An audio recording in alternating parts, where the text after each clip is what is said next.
Students, तो आज हम अकाउंटिंग इक्वेशन के कुछ क्वेश्चन देख लेते हैं। तो सबसे पहले है question, prepare accounting equation from the following and also prepare a balance sheet. तो सबसे पहले तो हम अकाउंटिंग इक्वेशन प्रिपेयर करेंगे और अकाउंटिंग इक्वेशन है हमारी assets is equal to liability plus capital.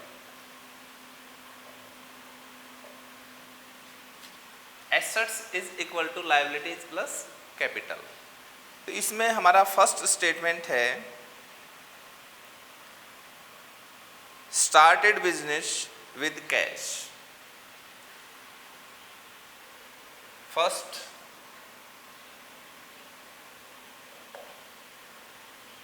started business with cash। तो यहाँ हम कैश का कॉलम बना लेते हैं। कैश है, बिजनेस में आया, वो है ₹1,50,000, 1,50,000। और इतनी ही, क्योंकि बिजनेस स्टार्ट किया है कैश लगा करके, तो ये कैपिटल भी हमारे पास 1,50,000 रुपये। क्योंकि जो मालिक डालता है बिजनेस में पैसा, वो कैपिटल कहलाती है। तो यहाँ पर हमारी अकाउंटिंग इक्वेशन, एसेट्स 1.5 लाख रुपये कैश के रूप में, कैपिटल 1.5 लाख रुपये कैपिटल के रूप में। Next, bought goods for cash ₹80,000 and on credit for ₹40,000। 80,000 रुपये का माल नगद में खरीदा और 40,000 रुपये का उधार में।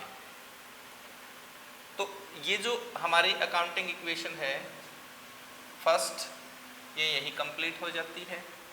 और जो न्यू इक्वेशन है, वो आएगी 1,50,000 रुपये कैश और लायबिलिटी यहाँ पर 0 है और 1,50,000 रुपये कैपिटल।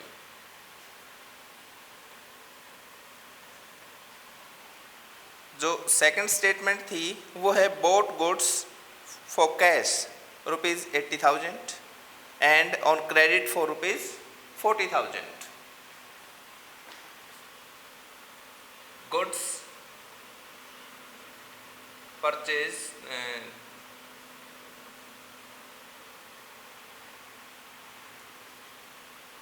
80,000 क्रेडिट में और प्लस 40,000 कैश में। तो हम कंबाइंड इनको, हमारे पास टोटल जो स्टॉक है वो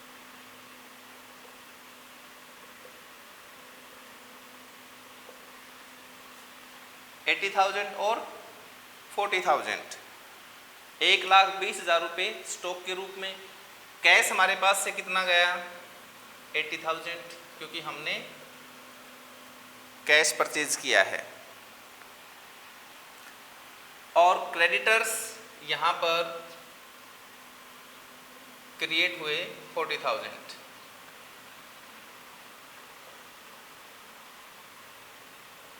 क्रेडिटर्स 40,000 और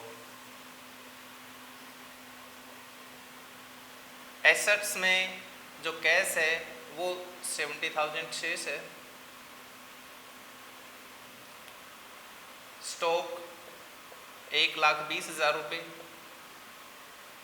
इधर क्रेडिटर्स 40,000 रुपये और 1,50,000 रुपये कैपिटल है। ये न्यू इक्वेशन है। नेक्स्ट थर्ड स्टेटमेंट बोलता है goods costing ₹75,000 sold at A profit of 33.33%, half the payment received in cash. कि जो 75,000 की लागत का जो माल है वो हमने 33.33% के प्रॉफिट पर बेचा है। अब जो माल का एक्चुअल कॉस्ट है वो 75,000 रुपये है और इसको 1/3 प्रॉफिट पे बेचा है, मीन्स 25,000 रुपये प्रॉफिट पर। तो जो सेल्स प्राइस है वो 75,000 प्लस 25,000 टोटल 1,00,000 रुपये है। तो ये क्या कहना चाहता है कि 75,000 रुपये की लागत का माल 1,00,000 रुपये में हमने सेल किया है। तो यहाँ क्या है कि जो 1,00,000 रुपये है, इस 1,00,000 रुपये का 50% जो अमाउंट है वो हमें कैश में मिलेगा और जो 50% सेल है वो हमारी उधार में हुई है। तो टोटल हम लिखेंगे goods sold on cash and credit.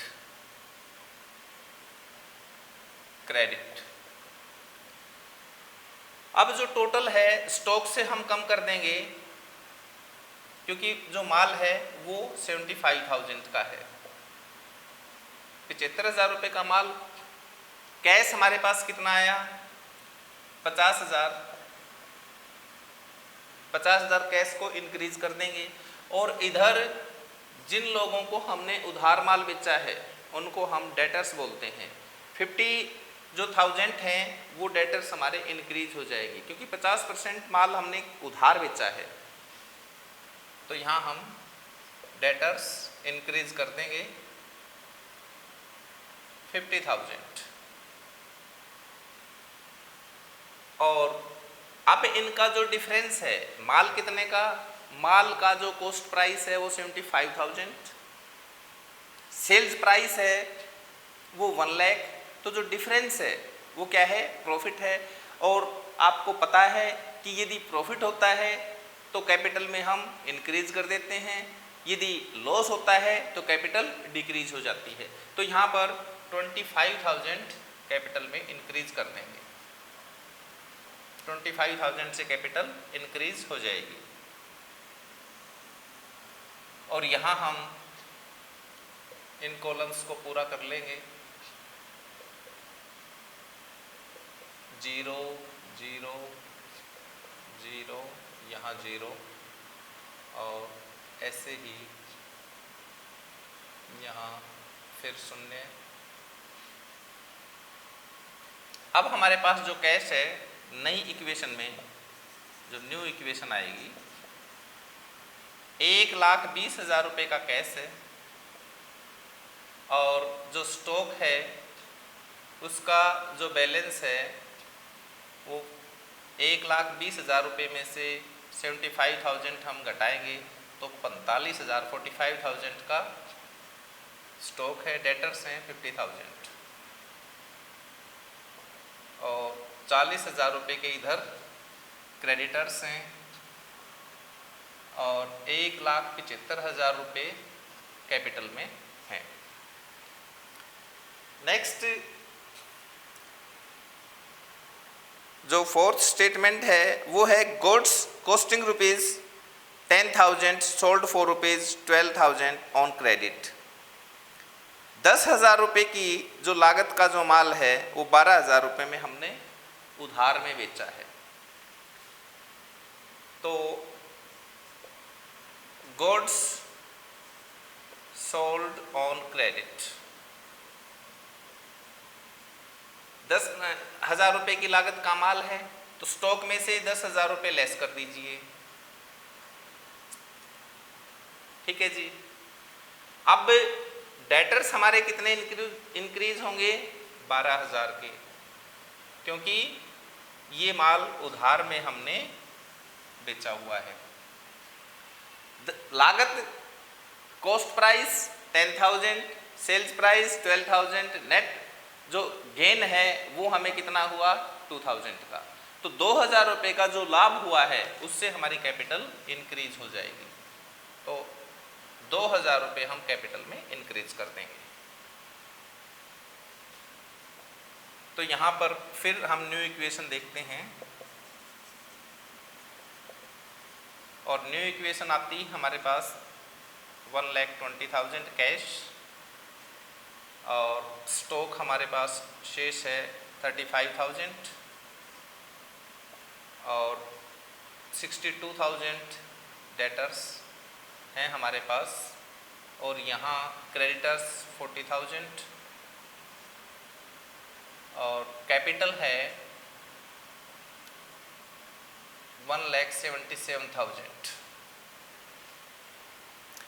Next fifth जो स्टेटमेंट है वो कहता है कि paid for rent ₹2,000 and for salaries ₹4,000। 2,000 रुपये रेंट के दिए और 4,000 रुपये सैलरी के। ये दोनों एक्सपेंसेस हैं और इन एक्सपेंसेस को हम इकट्ठा ही लेस कर देंगे, एक बार तो कैश में से और दूसरा कैपिटल में से।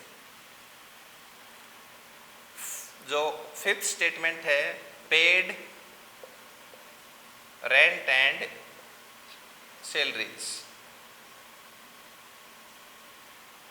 और 2,000 और 4,000 6,000 रुपये कैश में से कम हो जाएंगे,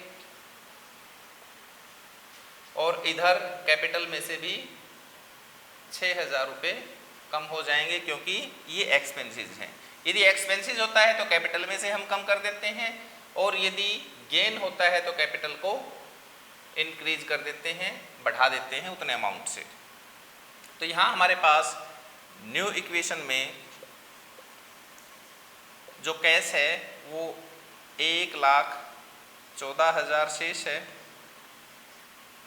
स्टॉक 35,000 रुपये शेष है, और डेटर्स 62,000 रिमेनिंग है, क्रेडिटर्स 40,000 रिमेनिंग है, और जो कैपिटल है वो 1,71,000 शेष है।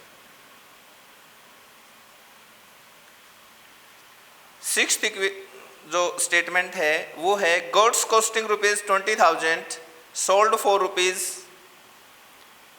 ₹18,500 for cash.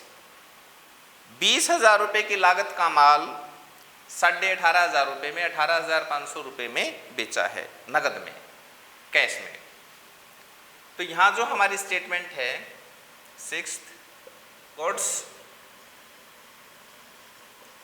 Sold for cash, goods sold for cash. अब देखिए कि जो स्टॉक है उसमें से हम 20,000 रुपये लेस कर देंगे, क्योंकि माल की जो कॉस्ट है वो कितना है 20,000, लेकिन जो कैश है वो आया हमारे पास 18,500 रुपये। तो यहाँ पर डिफरेंस कितना है? 20,000 रुपये की कॉस्ट और बेचा है माल 18,500 रुपये में। तो नेट जो लॉस है वो है 1,500 रुपये का, और इस 1,500 रुपये से कैपिटल रिड्यूस हो जाएगी, कम हो जाएगी। तो यहाँ 1,500 रुपये कैपिटल में से लेस कर देंगे, और ये हमारे पास नई इक्वेशन आ जाती है, फाइनल इक्वेशन। फाइनल इक्वेशन में क्या है कि हमारे पास जो कैश है 1,32,500 रुपये का है, स्टॉक है वो 15,000 रुपये का है, डेटर्स हैं 62,000 हैं, 62,000 रुपये हैं, और क्रेडिटर्स हैं 40,000 रुपये, और जो कैपिटल है वो हमारे पास 1,71,000 रुपये में से हम 1,500 रुपये लेस कर देंगे तो 1,69,500 शेष रह जाएगी। तो इस तरह से हमने देखा स्टूडेंट्स कि हमारे पास जो एसेट्स हैं वो कैश, स्टॉक और डेटर्स के रूप में हैं, जो कि क्रमशः 1,32,500, 15,000 और डेटर्स 62,000 रुपये के हैं, और जो क्रेडिटर्स हैं वो 40,000 के हैं, और कैपिटल 1,69,500 रुपये की शेष है। अब कहता है कि इनके साथ जो हमने प्रिपेयर करना है वो बैलेंस शीट।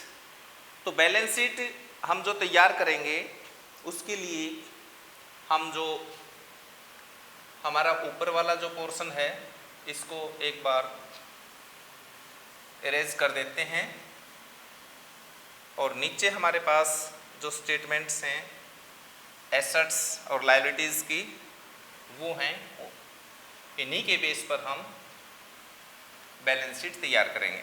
तो बैलेंस शीट के लिए हम जो परफॉर्मा तैयार करेंगे वो टी फॉर्म में मोस्टली तैयार करते हैं।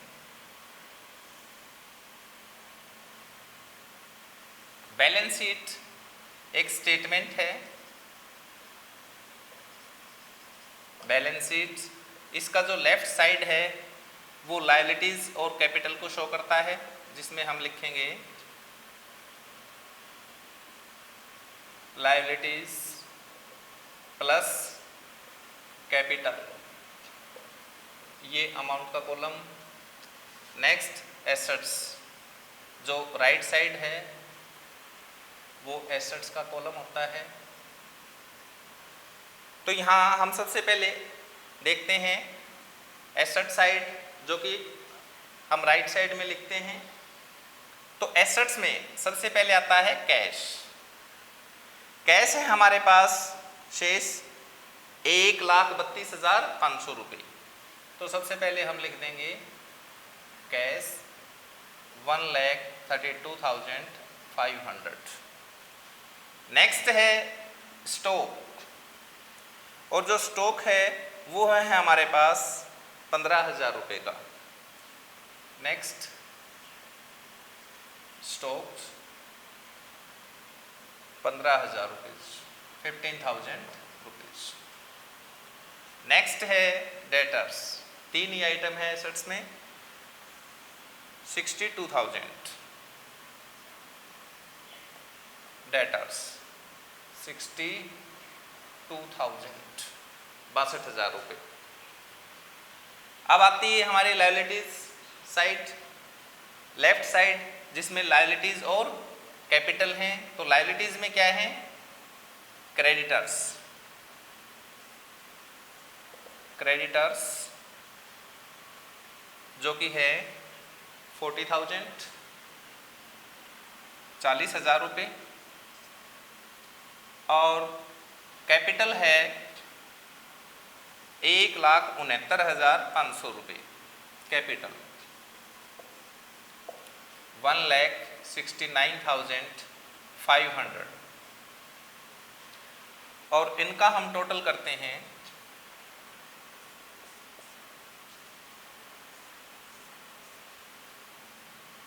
एसेट साइड का जो टोटल होगा वो हम देखते हैं 0,059,02, 2,09,500 रुपये। यही टोटल हमारा लायबिलिटी साइड का भी होना चाहिए, 0,059,02, 2,09,500 रुपये। तो यहाँ स्टूडेंट्स हमने देखा कि जो बैलेंस शीट है उसकी दोनों साइड्स क्या होती हैं? इक्वल होती हैं, और अकाउंटिंग इक्वेशन भी यही कहती है कि assets is equal to liabilities plus capital. Next video में देखेंगे हम एडवांस क्वेश्चंस।